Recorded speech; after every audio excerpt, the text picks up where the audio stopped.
ချို့လူတွေကိုအားကြပြီးရှိစုမဲစုတွေရောင်းချပြီးလေရင်မြန်ပေါ်တဲ့နှုတ်ဆက်တော့ကျွန်တော်ခန်းကြီးပြအခုခေတ်လူငယ်တွေကြားမှာလူလဲအာရှသားလို့လူသိများတဲ့အဆိုတော်အယိုးမှာတခွေတည်းသာရောင်းရခဲ့မှုတဲ့ album တစ်ခုရှိခဲ့ဘူးတာကိုသင်သိပါသလား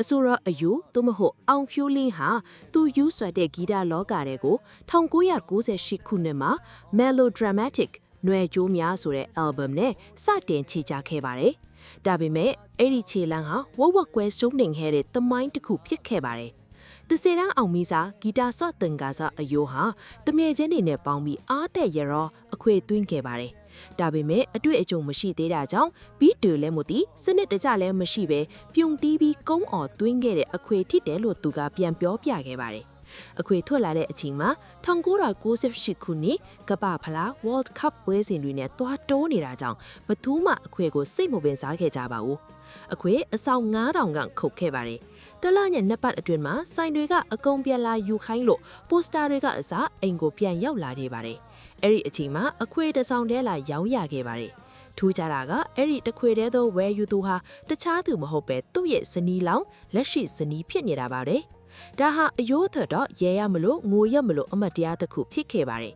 ။ဒီလိုအကြီးကျယ်ရှုံးနေခဲ့ပေမဲ့ဂီတဝါသနာကိုမစွန့်လွတ်ခဲ့ပါဘူး။နောက်ပိုင်းမှာအင်္ဂလိပ်ကိုចောင်းသွားတဲ့ရင်တချင်းတွေဆက်ရေးခဲ့ပြီးအဝေးကအဲကန်းဆိုရဲ့ album ကနေတစင်တချင်းရေးစရာအယိုးအထိပရိသတ်တွေစတင်တတိထားမိလာကအောင်မြင်မှုလမ်းကြောင်းပေါ်ရောက်ရှိလာခဲ့တာဖြစ်ပါလေ။ အာရထား